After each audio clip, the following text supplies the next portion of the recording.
the right to be rich, whatever may be said in praise of poverty. The fact remains that it is not possible to live a really complete or successful life unless one is rich. No man can rise to his greatest possible height in talent or soul development unless he has plenty of money to unfold the soul and to develop talent. He must have many things to use.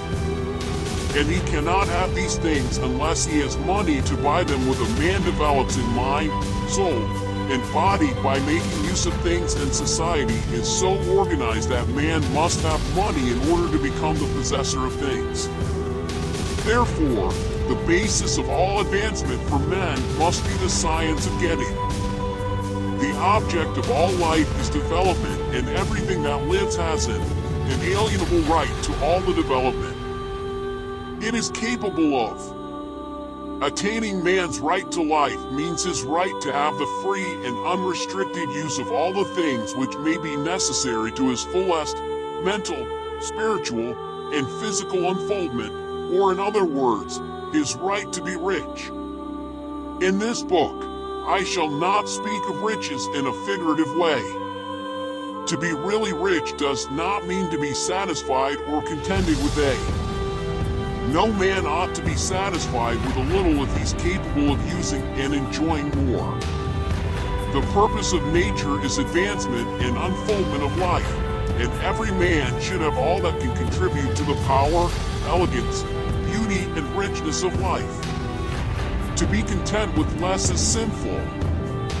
The man who owns all he wants for the living of all the life he's capable of living is rich, and no man who has not plenty of money can have all he. Life has advanced so far and become so complex that even the most ordinary man or woman requires a great amount of wealth in order to live in a manner that even approaches completeness. Every person naturally wants to become all that they are capable of becoming. This desire to realize innate possibilities is inherent in human nature. We cannot help wanting to be all that we can be. Success in life is becoming what you want to be. You can become what you want to be only by making use of. And you can have the free use of things only as you become rich enough to buy them. To understand the science of getting rich is therefore the most essential of all knowledge. There is nothing wrong in wanting to get rich. The desire for riches is really the desire for richer, fuller, and more abundant life, and that desire is praiseworthy. The man who does not desire to live more abundantly is abnormal, and so the man who does not desire to have money enough to buy all he wants is abnormal. There are three motives for which we live. We live for the body. We live for the mind. We live for the soul. No one of these is better or holier than the other. All are alike, desirable, and no one of the three, body and mind or soul, can live fully if either of the others is cut short of full life and expression. It is not right or noble to live only for the soul and deny mind or body, and it is wrong to live for the intellect and deny body or. We are all acquainted with the loss, some consequences of living for the body and denying both mind and soul. And we can see that real life means the complete expression of all that man can give forth through body, mind, and soul. Whatever he can say, no man can be really happy or satisfied unless his body is living fully in every function, and then that's the same is true for his mind and his soul. Wherever there is unexpressed possibility or function not performed, there is unsatisfied desire.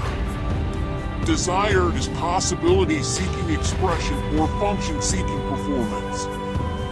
Man cannot live fully in body without good food, comfortable clothing, and warm shelter, and without freedom from excessive toil. Rest and recreation are also necessary for his physical life. He cannot live fully in mind without books and time to study them, without opportunity to travel and observation, or without intellectual command. To live fully in mind, he must have intellectual recreations and must surround himself with all the objects of art and beauty he's capable of using and appreciating to live fully in soul. Man must have love, and love is denied expression by poverty. A man's highest happiness is found in the bestowal of benefits on those he loves. Love finds its most natural and spontaneous expression in the man who has nothing to give, cannot fill his place as a husband or father, as a citizen, or as a man. It is in the use of material things that the man finds full life for his body, develops his mind, and unfolds his soul. It is therefore for supreme importance to him that he should be rich. It is perfectly right that you should desire to be rich. If you are a normal man or a woman, you cannot help doing. It is perfectly right that you should give your best attention to the science of getting rich, for it is the noblest and most necessary of all studies. If you neglect this study, you are derelict in your duty to yourself, to God, humanity, where you can render to God and humanity no greater service than to make the most of yourself.